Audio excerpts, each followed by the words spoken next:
This video was recorded in front of a live virtual audience.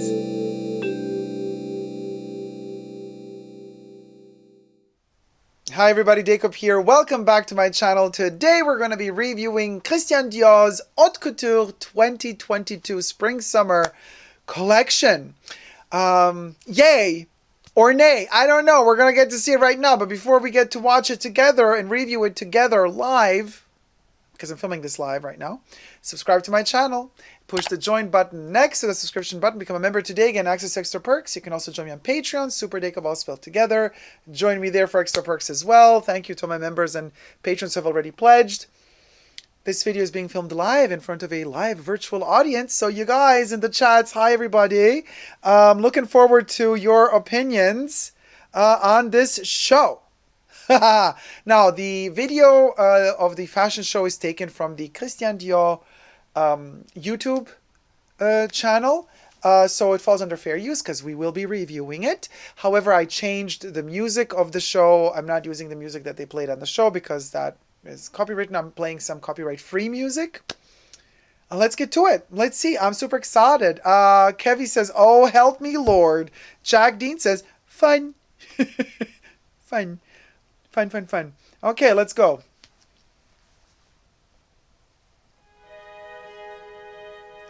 Okay, so again, you know, just like with the last show, it's in the same venue as the last Haute Couture show, and we were working with an artist from Bangladesh or India last time. Now we're working, I think, with an African artist, not so sure. But anyway, so there is a collaboration. Okay, it's so fascinating. Look at her. It's like the Flintstones meets some. It looks like she has like hairy legs. I'm living for this. The little beaded crystal tights make her legs look hairy. That is fabulous. Okay. Oh, a beaded moment, very haute couture, you know. I don't mind this, you guys. Especially the little crystals falling. Okay, well, this is not so summery. I mean, it's more like spring summer. Very Italian. That's very Dolce Gabbana, though, not very Dior. But of course, Maria Grazia Cutie. Oh my God, they all look like they have furry legs, like they have crystal fur growing off of their leg. That is hilarious. Look at her. This is so funny. This is so funny. I'm enjoying it. I'm really liking the art on the wall. That, you know, it's let's just say, oh, they did again embroideries and stitching on the tapestries. Very haute couture as well. Crystals. I always wonder, I mean, I know it's haute couture and they want to show that they can do all this beading by hand, but I'm like, how can a person sit down wearing something that has so many crystals attached to the butt?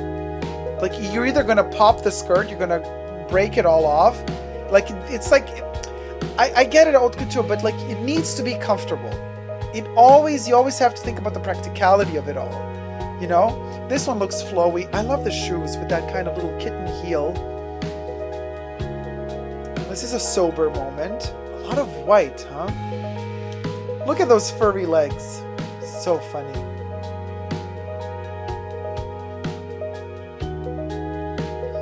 Flowy, classic Maria Grazia Cutie moment with this one, with this little beige concoction with the high waist. Little military moment. I mean, I guess this is the more practical side of haute couture because this piece could have been prêt-à-porter as well. The furry legs. The furry legs. Like, girl, you gotta shave. Susie Collector, thank you for buying a pint. Another glass for my collection. Yay! Oh, let me actually take a sip while we're reviewing from my OG Super Dacob glass. Check out the merch, superdacob.com. Also on my Amazon page. Ooh, the black dress. Or is it navy? It looks kind of navy or black. Interesting. This is kind of like crêpe de chine, so it looks, it absorbs light so beautifully. It's very mattified. Did you notice, guys, how like it mattifies light all around? I'm kind of living for that mattified moment. Oh, the back is gorgeous. The front, meh. Again, beading, crystals, crystal. The furry legs, this is such a no-go. I mean, it's actually so no-go that it's kind of cool. But again, tights like that, or just stockings with all the crystals attached, you know that that shit is gonna rip apart. You can't even take it off and put it back on. It's gonna catch itself in the netting. You know, once you pull the stockings down, the little crystals are gonna catch into the stocking and they're gonna rip the stocking apart. Like, it's unwearable. Oh, come on, put your arms through the slits. Nothing, she don't want to. Okay, those little capelets are beautiful to see, but I'm practical. Loving the shoulders on this one. Very sculptural. Very, very beautiful, actually. Oh, the bow in the back. I like stuff like that, you guys. Okay, this, no. No. The length is kind of awkward, but I think that the shoes with... my gosh, the shoes are amazing. I'm loving those. Like a return to the 20s type of vibe for the shoes. The collars are very Italian. I mean, they could have been Dolce & Gabbana, but then again, it is Maria Grazia Chiuri after all, isn't it?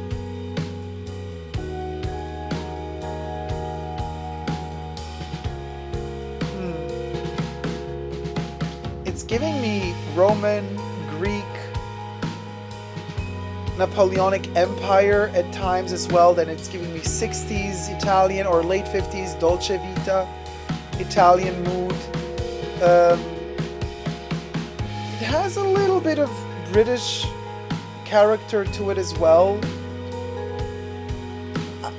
You know, and the funny thing is, I'm not feeling a lot of French from this. And again, this is an issue I have with Maria Grazia Chiuri in general. I mean, she can make some beautiful pieces, but it feels really like an Italian came to Paris to try to do French fashion. And a lot of people are going to say, well, who cares? That's great. Like, so what? So be it. I'm like, yeah, okay. But this is Dior. This is not Dolce & Gabbana. So...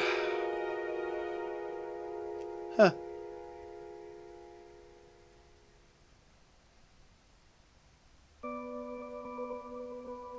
This is beautiful. But there's something about it in the shape or in the movement of how it flows. It's not completely effortless chic that the French fashion has. That obvious, self-explanatory, you know, that the obvious of style. Italian fashion, as beautiful as it is, it has something to its nature that is constructed. Like the fact that that thing in the back is like going back and forth. That's not the type of French elegance. That is more an Italian construct. It's a flavor. It's just a little detail, but it makes a big difference. And I don't know, oh my God, those furry legs. I don't know if, you know, if I will ever be able to embrace the amount of Italianism that Maria Grazia Chiuri puts into Dior. And again, I repeat, I have nothing against Italian fashion. I love Italian fashion. But from Dior, I want Dior. I don't want Dolce & Gabbana. You know what I mean? I love those shoes though. But they're giving me Valentino. You know, Maria Grazia Chiuri did, you know, she worked at Valentino before. It's giving me like Valentino with the studs. You know, Italians, it can be a little bit tacky. Dolce & Gabbana can be very tacky. Armani is super elegant, but Armani also has that whimsy, that Italian type of whimsy flowing into the garments that don't make it reach that type of sophisticated, self-explanatory, obvious style that French couture actually has. You see too much ornaments, beading and stuff like that. But this comes close, but then the detail of like those little crystals lining the extremities of every... that's what makes it Italian again. If they stripped that away, it would have been French. Here as well, that collar, take off that little turned collar, take it away, leave it clean around the neck, and you have a French haute couture dress. You add that little bent collar, and then you get an Italian piece of haute couture. You see what I mean? It's these little details that make a huge difference, and she has to add them, you know? Those little, like, take that earring off, take those furry, those studded stockings off, just let her wear that dress alone with a sheer transparency, and you got yourself a French haute couture piece. Add the leggings like she added to her, and you ruin it. You know, it turns into an Italian thing. Here, this thing as well. This could be a French haute couture piece, but you have to strip it down of the little balls that are on top. You could leave the other beading and things. It's just that she always adds that one extra thing that for me ruins it. Just strip something away instead of adding. Coco Chanel taught us that already. Maria Grazia Curie, come on, you can do it, girl. We have faith in you.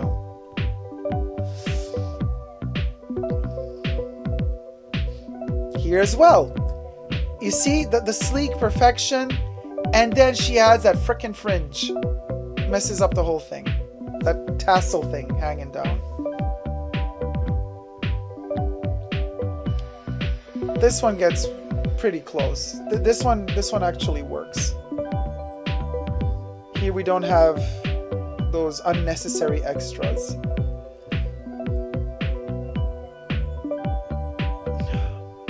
Too much. Take those little pebbly bits off. Just leave the webbing and the net on its own.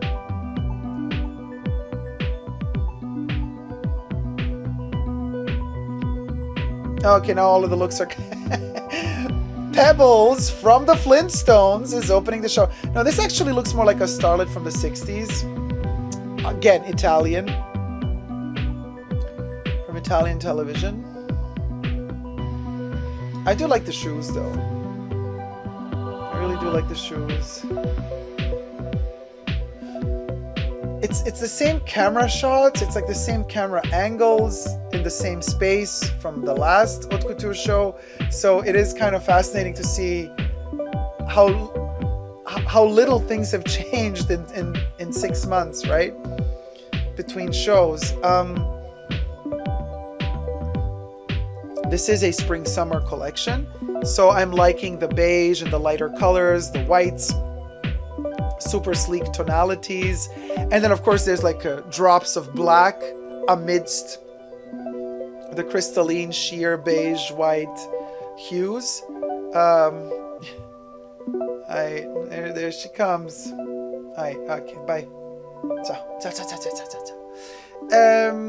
Yeah, you know.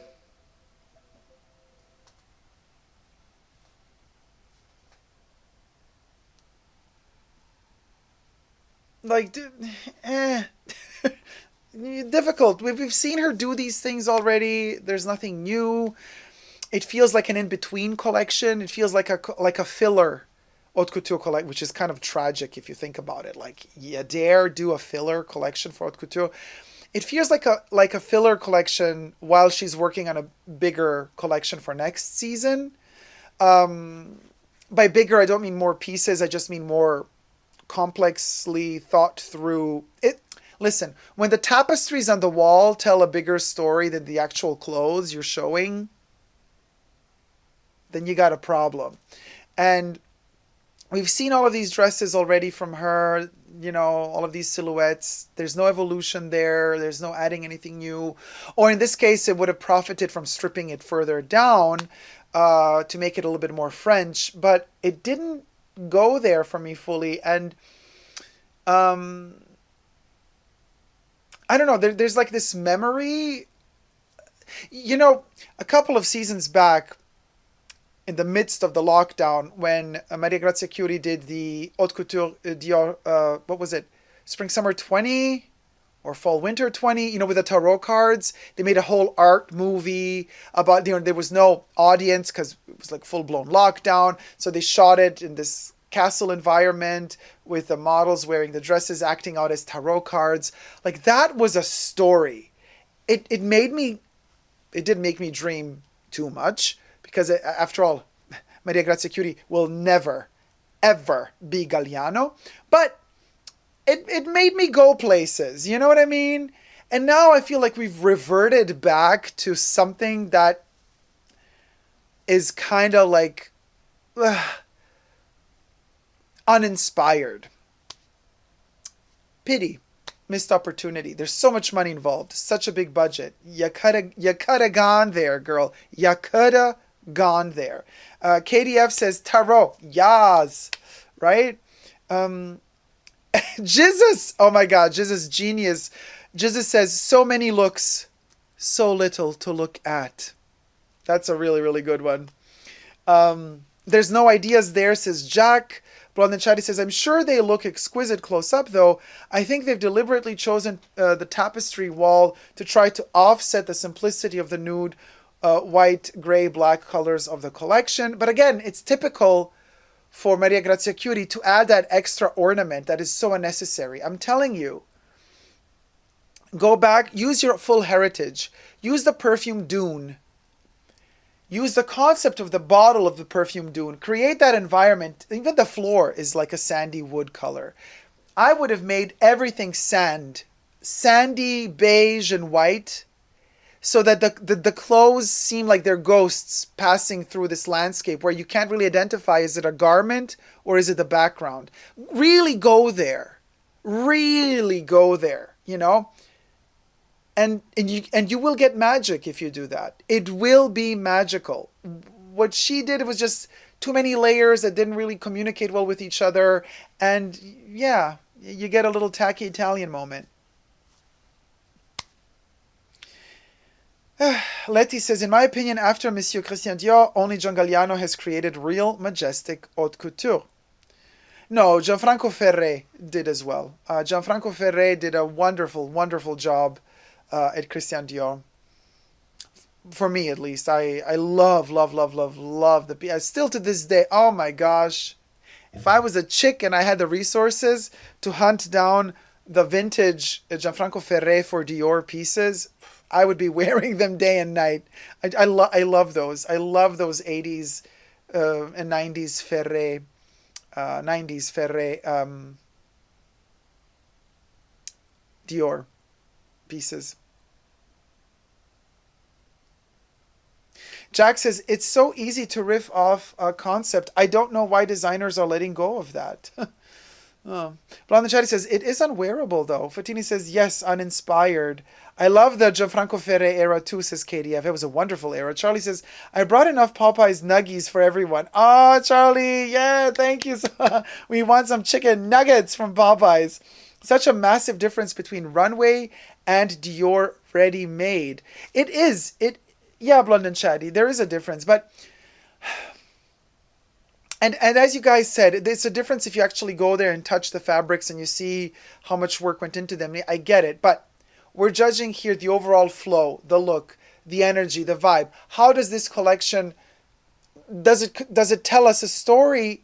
Does it give us, listen, haute couture, let's be frank, most of us will never be able to afford an hour. Or I mean, maybe we might be able to afford it, but then you're going to like weigh out like, okay, do I want a down payment for an apartment or do I want a Dior dress? So what we are left with is kind of like the highest exponent of the brand, which is haute couture, which represents the dreamy aspect of luxury. That aspect of like, you don't even try to obtain it, you just live that fantasy through the visuals. So if you don't deliver those visuals, the dream is dead. And if the dream is dead, why even make haute couture? Because if you're just going to think about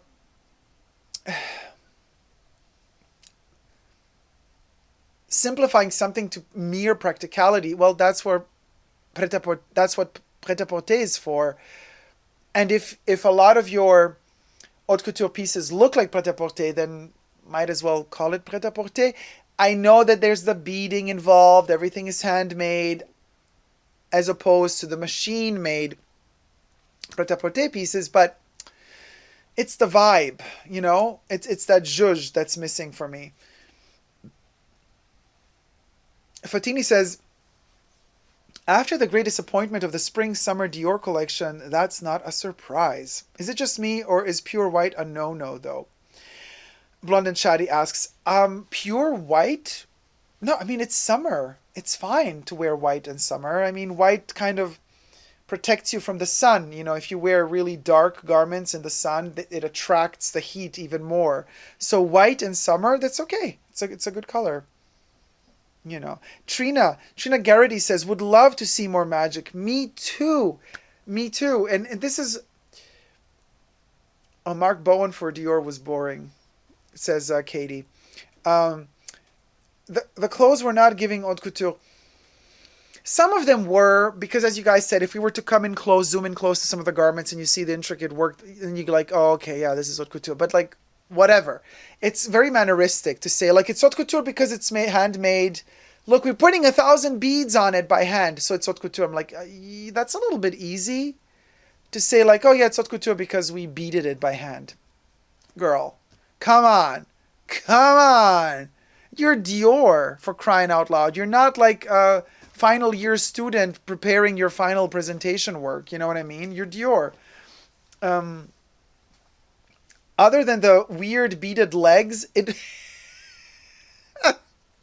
sweet things.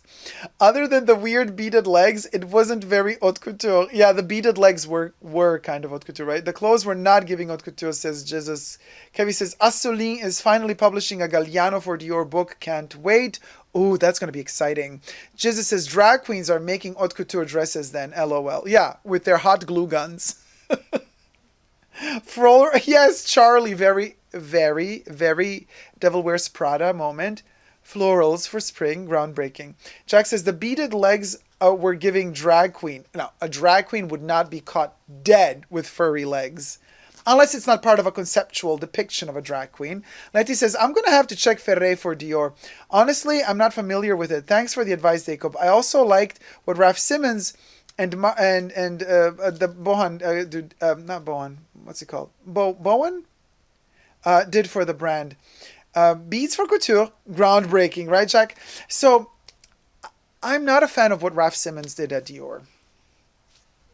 Personally, not really, but yeah, I mean, just not a fan of Raf Simons in general. So it doesn't really matter, you know. Some stuff he did. I loved some of the sneakers he made for Adidas. I thought they were kind of oddly early 2000-ish inspired, mixed with the 90s. That was an interesting kind of blend.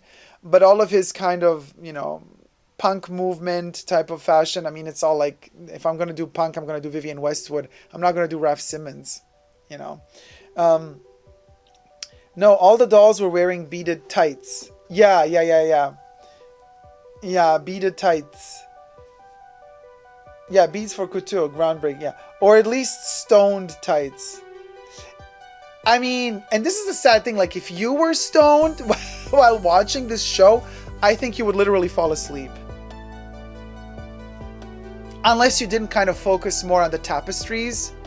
But then the cameras were not focusing on the tapestries. The cameras were kind of using the tapestries just as a background. They would focus on the models and the clothes, and they would be like kind of passing by. And so only kind of in the passing by movement would you see kind of bits of the tapestries.